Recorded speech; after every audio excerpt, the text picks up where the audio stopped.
Hey, D7C's here. Welcome back. I took about a week off just to take a break, but I'm glad to be back. So today's gonna be a video about the Microtech Ultratech. So stay tuned and enjoy the show.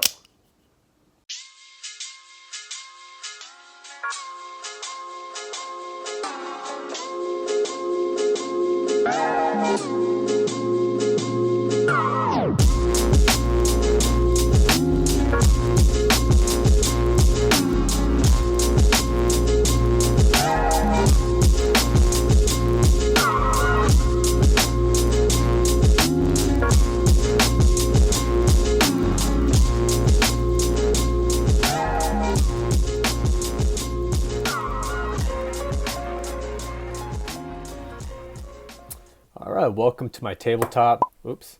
So today I want to really just talk about the Microtech Ultratech. There's always that knife that surprises you for whatever reason. For me, it was Microtech, specifically the Ultratech. I mentioned in my previous video that one of the joys of the knife hobby isn't really getting the knife that you know you'll love, but discovering a knife that just wasn't on your radar, or like a knife that you most likely knew you weren't gonna like, but somehow it grows on you in unexpected ways. And definitely this Ultratech has been that knife for me. When I first handled a Microtech, I wasn't looking for it. I happened to stumble into a brick and mortar knife shop, and they had several Microtech models in store. And even after handling a few of them, I wasn't really completely sold on them. And the main reason why is just like most of you guys, I work on a very limited budget. So every knife that I bring into my collection, I want it to be something that I'm going to be carrying and using regularly, and then that's going to meet my cutting needs and have a certain design and aesthetic appeal. For me, it was just hard to justify spending money for something that will just sit, in a display case, looking pretty.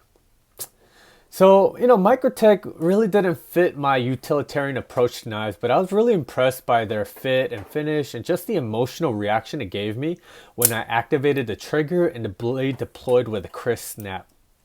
Boom. That feeling is just so unique, it's just so addictive and really satisfying to a knife nut soul. If I could say anything about Microtechs, is that they definitely leave an impression on you. So after playing with a few Microtechs, my father-in-law was instantly hooked, and after a few months, he asked me if I could find him an Ultratech. And so after looking in the secondary market, I got him this guy right here. So when it finally arrived and I got it in hand, I knew that I need to get a Microtech for myself, and it's definitely straying away from kind of like my usual knife habits. For example, I have Spydercos, I have like an XM18. So, as you see, I have a lot of just manual folding knives. So this is definitely an exception to my rule. But yeah, and I actually ended up getting a die rack for myself. You could check out a video on this guy in my archives. So anyways, coming back to the Ultratech. So you get a blade length of 3.35 inches of LMAX steel. And this was manufactured in 2018, as you can see here. So I believe during that time, they predominantly used LMAX. You get a handle length of 4.6 inches. You get an overall length of 8.36 inches. And then you get an overall weight of about 3.5 inches. So I feel like, sorry, I still need to use two hands sometimes because I'm not used to an automatic OTF yet. But just looking at the specs, I just really like how this knife is really well proportioned. I feel like in just real world use and carry, the Ultratech is definitely a slim, compact carry, and it doesn't take up a lot of real estate in the pocket. I just love this neutral shaped handle because of the versatility of being able to accommodate various different grips while maintaining just that compact footprint. And the Ultratech definitely shines in that area. Ooh. Before actually handling the knife, I didn't really think the shape and dimension would provide any real comfort.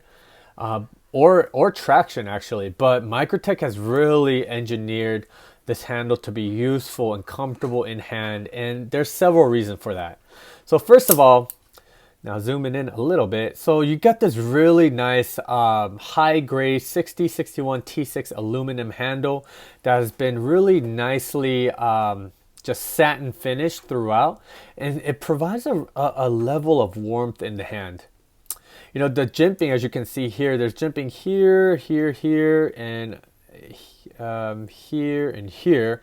It's all placed in like just really strategic locations to provide enough traction without sacrificing the ergonomic feel. And as you can see, all the edges where your hand touches the handle is nicely chamfered, but still retains a blocky profile that prevents the knife from unintended twisting or slipping or shifting while you're using the knife. Look at those. Yeah, it's just a really comfortable knife to hold in hand. I love how the neutral handle is complemented by this double edge blade. You know, aside from the trigger, this knife, you know, the trigger is located right here on the side of the handle. You know, everything else is pretty much symmetrical. You know, though I feel like a single edge blade is more useful, you know, for my cutting tasks. The double edge is visually more striking, and it really fits the overall design aesthetic of the Ultratech. Moving to the blade here. As you can see, this particular Ultratech was manufactured, like I said, in 2018, and it was produced in L-Max steel. I think one of the kind of the criticisms or what people kind of point out with Microtech is that Microtech tends to play around with several different blade steels in any given year. So you might get a knife in Carpenter CTS 204P or XHP or Bowler L-Max. You know, whichever steel you get, you know, it's, you know, the bevels on these blades are crisp, consistent, and just meticulously finished, as you can see. Let me see if I could bring it up closer. There's just like no wobble or incongruent bevels on all four edges. You know, just one thing to note, because the blade profile is relatively short, which I mean this way, and both edges kind of angle down towards the sharpened edges, you have a rather steep angle to contend with. You know, this means that this may not be the sliciest knife in your collection. I mean, don't get me wrong, it will cut, and it cuts, you know, fairly well, but I found that after going through some cardboard boxes, it took a little more effort for me to go through it as opposed to, like I say, maybe let me see here, like a Spyderco Para 3. And yeah, it's definitely not a fair comparison, but you know, this is just a knife I have on hand right now. Where it really shines though is just its penetrating power. This is perhaps like the pointiest knife in my collection. You know, if your cutting task consists of having to puncture through material, then this is definitely the knife for you. But because you have an incredibly fine tip, I mean, it just comes to a needle nose tip. The drawback is that you don't get the most robust tip to work with. So, you know, you just have to be careful, you know, whenever you're piercing through material. Just, you know, I would think that if it hits like a harder surface, it will chip fairly easily. You know, but overall, if you're looking for a tool that is a capable cutter and it requires an ultra pointy tip, I'll say look no further. Now moving to the butt of the handle. I don't really foresee using, you know, this here is a glass breaker. I don't foresee using this glass breaker anytime soon, but it does feel nice to know that you have one in case. Now, folks seem to either love it or hate it, but for me, it's neither here nor there. The way that they've integrated this glass breaker to just the overall, like, just knife design, it just flows naturally, and it doesn't look like an afterthought. From a design aesthetic perspective, it's right on in terms of just the execution and just being true to the brand's DNA as a hard use tool. You know, now look at this pocket clip. The pocket clip is definitely on the stiffer side, and I appreciate how they incorporated that kind of that secondary, what would you call it? Like a secondary dip, similar to like a Chris Reeve pocket clip. So just to point that out, so I have here's this Chris Reeve Umnumzan, so you get that secondary dip. And this really allows a knife to be clipped very securely in the pocket. And though the pocket clip looks a little busy with, all this just kind of, you have all this stuff on the pocket clip. So you got the you got the serial number on top, you got the Microtech logo, and then you got the birth date right there. So, to me, I kind of like that. Again, it really fits with the overall design aesthetic of this knife. It kind of it just acts kind of like a barcode. Now, moving on to the serviceability and just user-friendly level. This is just also one of the reasons why it took me so long to try a Microtech.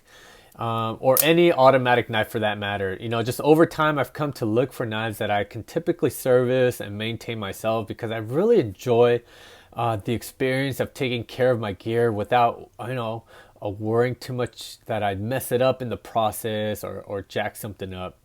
I also get a deeper appreciation and understanding of the knife's design DNA once I've really broken down to its basic parts. That's why I really gravitated towards like Chris Reeve knives, Spyderco, ZTs, just because of the ease of maintenance. With this Ultratech though, you get these proprietary screws. I think they call it the tri-wing screws that require a special tool to take it apart. I think they cost around $30. It's like a special like a bit. Though I don't think it's like rocket science to take the knife apart. The general consensus is that it's better for you to send it into Microtech to do all the maintenance work just in case. So if you're the kind of a knife enthusiast like myself who likes to take knives apart for whatever reason, the Ultratech may not be the right knife for you in that respect. But for me, there are just so many other qualities that really outshine this one area. So it's honestly not even a big deal for me.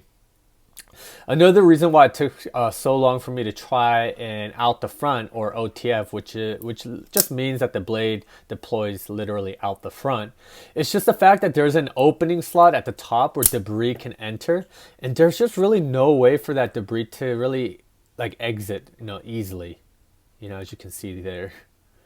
For example, for like manual folders, like I'll bring out the Spyderco Para 3, you have like really a nice like flow through design. So all you really need to do is just kind of blow hard through, the space. And most of the time you'll get like all the lint and debris out without having to really take the knife apart. But for this guy, you really only have one entrance and one exit. So once debris starts to, go into that space, I could foresee it kind of accumulating in there, and then eventually it might start mucking up your internal switch mechanism, which I've heard people say that sometimes that happens. And usually you could tell that it's happening when you feel like your deployment is not as crisp or not as responsive to the trigger.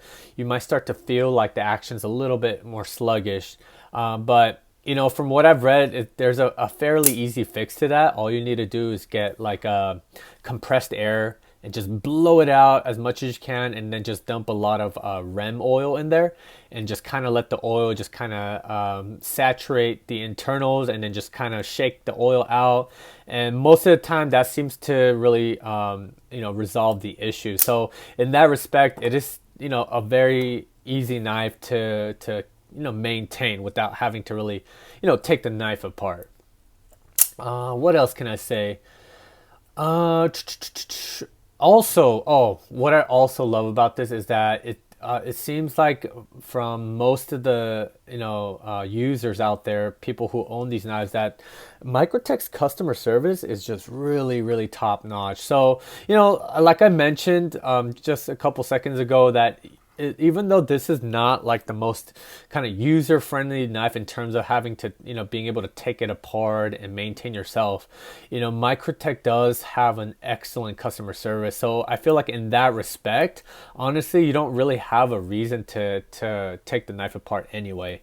So, if you do ever have issues or the action starts to, have issues or whatnot, I heard, Microtech will You can send it in and they'll take it apart, clean it out for you, even sharpen the blade for you and send it back to you almost like in like new working condition. And I just love companies that really take care of their customers. And honestly, that was like a big kind of an attractive thing for me, is just knowing that Microtech will take care of you, like if you have any issues with their knives.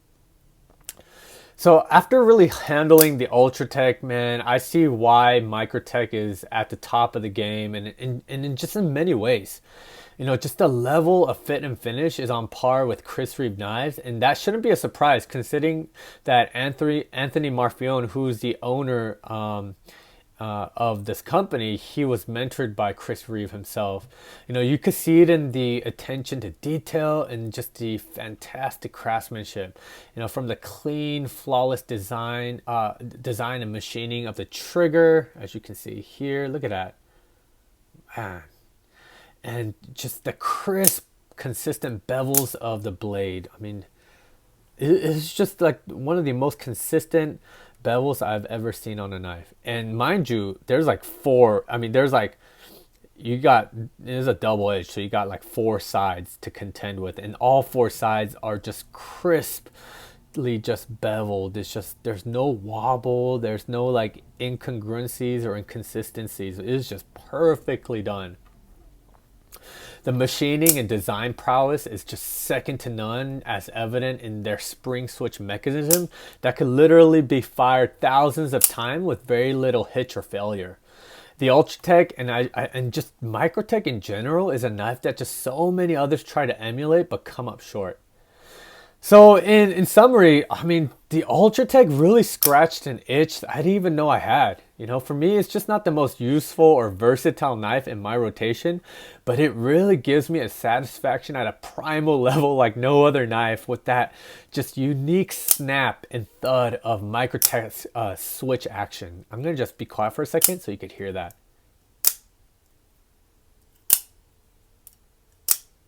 Oh, the action is just so satisfying. It's beautifully executed in fit and finish, and it has a very slim and compact footprint. It's just very comfortable and warm in the hand, and it cuts well enough, and it just excels as a piercing tool. And then you couple that with their excellent customer service, and you really have a lifetime knife in your hands. All I can say is that this is not going to be my last Microtech for sure. So with that being said, thanks so much for watching, guys, and feel free to leave any comments, any questions you may have. I would love to hear your experience with Microtech and even the Ultratech. All right, guys, you guys have a great day. Bye.